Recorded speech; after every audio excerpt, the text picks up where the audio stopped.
Are you waking up 2, 3, or even more times every single night to use the bathroom? Does it feel like no matter what you do, your bladder controls your life and steals your sleep? Have you tried drinking less water, only to still wake up at 2 a.m., 4 a.m., and 6 a.m. feeling exhausted and frustrated? If you're nodding your head right now, I need you to hear this. The solution isn't what you think, and it doesn't require medications, expensive supplements, or restrictive diets. I'm going to show you exactly how to drain that fluid before bed using one powerful technique that takes just 30 minutes. And I'm going to give you a complete protocol of simple habits, foods to avoid, and foods that actually help. Stay with me until the very end, because I'm going to reveal 2 bonus secrets. The first is a bathroom technique called double voiding that ensures your bladder is completely empty before sleep. The second is an ancient remedy, a simple seed you chew for 60 seconds that reduces inflammation and helps you empty your bladder completely. Let's begin. Before we talk about the solution, you need to understand what's really happening inside your body right now. During the day, as you move around, fluid from your bloodstream slowly leaks into the tissues of your legs, ankles, and feet. This is called peripheral edema, and it happens to almost everyone, especially as we age. Your body can accumulate 500 to 1,000 milliliters of fluid in your lower extremities throughout the day. That's the equivalent of 2 to 4 full glasses of water sitting in your legs. Now here's the critical part. When you lie down to sleep at night, gravity stops pulling that fluid downward. Instead, it redistributes back into your bloodstream. Your heart pumps it through your kidneys. Your kidneys filter it and turn it into urine. And your bladder fills up, sometimes multiple times throughout the night. You're not waking up because you drank too much water at dinner. You're not waking up because your bladder is weak. You're waking up because your legs are draining into your bladder while you sleep. This is why people with swollen ankles, people who sit all day, people with heart conditions, and people who are overweight struggle more with nighttime urination. More fluid in the legs equals more trips to the bathroom. The solution is brilliantly simple. If we drain that fluid before you go to bed, your kidneys process it while you're still awake, you urinate it out, and then you sleep through the night with an empty bladder and light legs. The natural trick is called passive leg elevation, and it's one of the most underutilized tools for stopping nighttime urination. Here's exactly how to do it. 60 to 90 minutes before your planned bedtime, lie down on your couch or your bed. Take 2 or 3 firm pillows and stack them at the end of the couch or bed. Now lift your legs and rest your calves on top of the pillows. Your feet should be elevated higher than your hips, and your hips should be higher than your heart. This is the key. Gravity needs to work in reverse. You don't need to do anything else. You don't need to exercise. You don't need to move. Just lie there. Read a book. Watch television. Relax completely. Set a timer for 30 to 60 minutes. During this time, the fluid that's been sitting in your legs all day will begin to drain back into your circulation. Your heart will pump it to your kidneys. Your kidneys will filter it. And within 30 to 60 minutes, you will feel the urge to urinate. That's exactly what we want. When the timer goes off, or when you feel the need, get up and go to the bathroom. Empty your bladder completely. You've just eliminated the fluid that would have woken you up at 2 a.m. and 4 a.m. This technique alone can reduce nighttime bathroom trips by 50 to 70% for most people. But we're not stopping there. We're going to layer additional strategies to make this even more powerful. Now let's talk about timing. This is where most people make critical mistakes. The number 1 rule is this: stop drinking all fluids 3 to 4 hours before bedtime. I'm not telling you to dehydrate yourself. I'm telling you to be strategic. If you go to bed at 10 p.m., your last significant drink should be no later than 6 or 7 p.m. You can take small sips if you need to swallow medication, but no full glasses of water, no tea, no juice, no soup. Here's why this matters. When you drink a glass of water, your body takes about 2 to 3 hours to fully process it through your kidneys and bladder. If you drink water at 9 p.m. and go to bed at 10 p.m., that water is going to hit your bladder at midnight. You're setting yourself up to wake up. Front-load your hydration. Drink most of your water between the time you wake up and 3 p.m. Your body will stay properly hydrated, and by evening, you won't feel the desperate need to drink large amounts. The second timing rule is about food. Stop eating at least 3 hours before bed. Why? Because digestion requires blood flow. When you eat a large meal close to bedtime, your body redirects blood to your stomach and intestines. This increases overall fluid circulation, which means more fluid gets filtered by your kidneys while you're trying to sleep. Additionally, lying down with a full stomach can put pressure on your bladder, making you feel like you need to go even when there's not much urine there. Now let's talk about the foods that are secretly sabotaging your sleep. First on the list is salt. Salt causes your body to retain water. If you eat a salty dinner, Chinese takeout, pizza, canned soup, processed meats, your body will hold on to extra fluid overnight. That fluid ends up in your legs during the day and in your bladder at night. For dinner, choose fresh, unprocessed foods. Season with herbs and spices instead of salt. Avoid anything that comes in a package or a can after 5 p.m. Second on the list is sugar and refined carbohydrates. Foods like white bread, pasta, pastries, and desserts cause blood sugar spikes. When your blood sugar is high, your kidneys work harder to filter it out, and they pull water from your body to do it. This increases urine production. It's the same mechanism that causes frequent urination in people with diabetes. If you're going to eat carbohydrates, choose complex carbs like sweet potatoes, brown rice, or quinoa, and eat them earlier in the day, not at dinner. Third, avoid caffeine after 2 p.m. Caffeine is a diuretic, which means it makes your kidneys produce more urine. Even if you drink coffee at 4 p.m., the effects can last into the evening and increase nighttime urination. This includes coffee, black tea, green tea, energy drinks, and even chocolate. Switch to herbal teas like chamomile or peppermint in the afternoon and evening. They're calming and won't irritate your bladder. Fourth, avoid alcohol, especially in the evening. Alcohol is one of the strongest diuretics. It suppresses a hormone called vasopressin, which normally tells your kidneys to hold on to water. When you drink alcohol, your kidneys release more water, and you produce more urine. Even one glass of wine with dinner can increase nighttime bathroom trips. If you choose to drink, do it early in the afternoon and follow it with extra water to rehydrate before evening. Fifth, be cautious with acidic and spicy foods. Tomatoes, citrus fruits, vinegar, hot peppers, and spicy sauces can irritate the bladder lining. An irritated bladder sends false signals that it's full even when it's not. This creates urgency and frequency. If you notice that certain foods trigger more bathroom trips, eliminate them from your dinner menu. Now let's talk about the foods that actually help reduce nighttime urination. First, magnesium-rich foods. Magnesium helps relax the bladder muscles and reduces spasms. Foods high in magnesium include spinach, almonds, avocados, dark chocolate in small amounts, and pumpkin seeds. Eat these during the day to support healthy bladder function.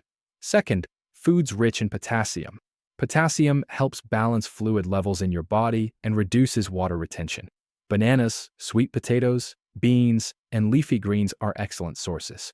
Again, eat these earlier in the day, not close to bedtime, because they do contain water. Third, healthy fats. Omega-3 fatty acids found in fish like salmon, mackerel, and sardines have anti-inflammatory properties that can reduce bladder irritation. Olive oil, nuts, and seeds also support overall health. Include these in your breakfast and lunch. Fourth, fiber-rich foods. Constipation can put pressure on the bladder and make nighttime urination worse. Foods like oats, chia seeds, flax seeds, and vegetables keep your digestive system moving smoothly. A healthy gut supports a healthy bladder. Now let's talk about habits during the day that will dramatically improve your nighttime results. First, wear compression socks during the day. These are specially designed socks that apply gentle pressure to your legs and prevent fluid from pooling in your ankles and calves. By reducing daytime swelling, you reduce the amount of fluid available to drain into your bladder at night. You can buy compression socks at any pharmacy. Look for knee-high socks with 15 to 20 millimeters of mercury compression. Wear them from morning until evening, then take them off before you do your leg elevation. Second, stay active during the day. Walking for just 15 to 20 minutes twice a day helps your calf muscles pump fluid back up toward your heart. When you sit or stand still for long periods, fluid accumulates. Movement prevents that accumulation. If you have a desk job, set a timer to stand up and walk around every hour. Even walking to the kitchen for water or doing a lap around your office helps. Third, elevate your legs briefly during the day. If you can, take a 10-minute break in the afternoon to lie down and put your feet up on a pillow. This mini drainage session reduces the total fluid load you'll have to deal with at night. Think of it as a preventive measure. Fourth, manage your weight. Excess body weight, especially around the abdomen, puts pressure on your bladder and reduces its capacity. It also increases inflammation throughout the body, including the bladder. Losing even 5 to 10 pounds can make a noticeable difference in nighttime urination. Focus on whole foods, moderate portions, and daily movement. Fifth, manage stress. Chronic stress increases cortisol, a hormone that affects fluid balance and bladder sensitivity. High stress can make you feel like you need to urinate more frequently even when your bladder isn't full. Practice relaxation techniques like deep breathing, meditation, or gentle stretching in the evening to calm your nervous system before bed. Now let's talk about your sleep environment. The temperature of your bedroom matters more than you think. A room that's too warm can cause your body to produce more urine to cool itself down.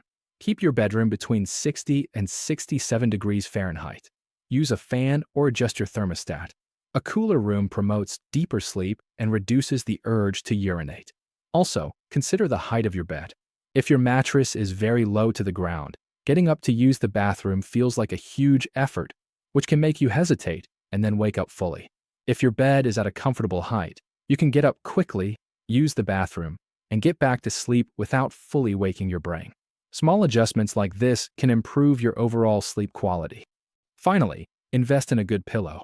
If you're uncomfortable during the night, you're more likely to wake up for any reason, including a mild urge to urinate that you could otherwise sleep through. A supportive pillow that keeps your neck aligned reduces nighttime awakenings. Now, as I promised at the beginning, I'm going to give you 2 powerful bonus techniques that will take your results to the next level. The first is called double voiding. This is a bathroom technique that ensures your bladder is completely empty before you get into bed. Here's how it works. About 30 minutes before your planned bedtime, after you've done your leg elevation and you've felt the urge to urinate, go to the bathroom. Urinate as completely as you can. For men, I recommend sitting down instead of standing. Sitting relaxes the pelvic floor muscles and allows for more complete emptying. Once you've finished, don't leave the bathroom right away. Stand up or lean forward slightly. Wait for 15 to 20 seconds. Brush your teeth. Wash your hands. Just wait. Then sit back down and try to go one more time. You'll be amazed that there's almost always a little bit more urine left. That remaining urine is the difference between sleeping through the night and waking up at 3 a.m. By getting it out now, you're buying yourself hours of uninterrupted sleep. Make double voiding part of your nightly routine, just like brushing your teeth. The second bonus technique is an ancient natural remedy that's been used for centuries to support urinary health. It's fennel seeds. Fennel seeds have mild diuretic properties, anti-inflammatory effects, and can help relax the bladder muscles, allowing for more complete emptying. Here's how to use them. About 30 minutes before bed, after you've done your leg elevation and your double void, take a small pinch of fennel seeds, roughly half a teaspoon, and chew them slowly for 60 seconds. Chew them thoroughly until they release their oils and flavor. Then swallow them. Fennel seeds contain active compounds like anethole and finchone, which have been shown to have mild antispasmodic effects on smooth muscle, including the bladder. This can reduce urgency and increase the sensation of complete emptying. Fennel also has mild antimicrobial properties, which support urinary tract health and reduce irritation. You can find fennel seeds at any grocery store in the spice aisle. They're inexpensive, natural, and safe for most people. If you prefer, you can also brew them into a tea by steeping half a teaspoon in hot water for 5 minutes. Just make sure you drink the tea at least 2 hours before bed so it doesn't add extra fluid right before sleep. One important note: if you're on blood thinners or have a known allergy to plants in the carrot or celery family, consult your doctor before using fennel. For most people, it's safe and well tolerated. Now let's talk about realistic expectations and timelines. If you follow this complete protocol consistently, most people start to notice improvement within 3 to 5 days. The first change you'll see is that when you do wake up to urinate, the urgency is less intense and the volume is smaller. By the end of the first week, you should be waking up 1 or 2 fewer times per night. By the end of the second week, many people are down to 1 bathroom trip or none at all. By the end of the first month, sleeping through the night becomes your new normal. But consistency is absolutely critical. You can't do leg elevation one night, skip it the next 3 nights, and expect results. You have to commit to the full protocol every single night for at least 2 weeks. Your body needs time to adapt. Your kidneys need time to adjust. Your bladder needs time to retrain. If after 2 weeks of consistent effort you're still waking up multiple times, it's important to see your doctor. There are medical conditions that can cause nighttime urination beyond simple fluid redistribution. These include diabetes, sleep apnea, heart failure, enlarged prostate in men, overactive bladder, urinary tract infections, and certain medications like diuretics or blood pressure pills. A thorough evaluation can rule out these underlying causes. But for the vast majority of people, especially those who notice swollen ankles in the evening and have no major medical conditions, this protocol works remarkably well. It works because it addresses the root cause. It works because it's based on physiology, not guesswork. And it works because it's simple enough to integrate into your life without massive disruption. Let me give you the complete protocol one more time so you have a clear action plan starting tonight. Step 1. 60 to 90 minutes before bed. Lie down and elevate your legs above your heart using pillows for 30 to 60 minutes. Step 2. When you feel the urge, urinate completely. Wait 15 seconds, then try again to double void. Step 3. Stop all fluids 3 to 4 hours before bedtime. Step 4. Avoid salty, sugary, spicy, acidic, caffeinated, and alcoholic foods and drinks in the evening. Step 5. Optional but powerful. Chew half a teaspoon of fennel seeds 30 minutes before bed. During the day, wear compression socks, stay active with short walks, and front-load your hydration before 3 p.m. Keep your bedroom cool, your bed at a comfortable height, and your sleep environment calm. My friends, I know how exhausting it is to wake up night after night. I know how it affects your mood, your energy, and your quality of life. I know how frustrating it feels when nothing seems to work. But I want you to understand something very clearly. Your body is not broken. Your bladder is not the enemy. You're simply dealing with a mechanical problem of fluid distribution, and now you have a mechanical solution. Nighttime urination is not a life sentence. It's not an inevitable part of aging. For most people, it's a solvable problem, and the solution is in your hands right now. You don't need expensive treatments. You don't need risky medications. You need 30 minutes of leg elevation, smart timing, and consistency. Start tonight. Elevate your legs. Empty your bladder completely. Stop drinking early. And tomorrow morning, when you wake up naturally instead of being dragged out of bed by your bladder, you'll understand that you've taken back control of your sleep and your life. You deserve to sleep through the night. Your body wants to rest. Give it the tools it needs, and it will do the rest. Thank you for being here. I wish you a peaceful, uninterrupted, restorative night's sleep. Sleep well.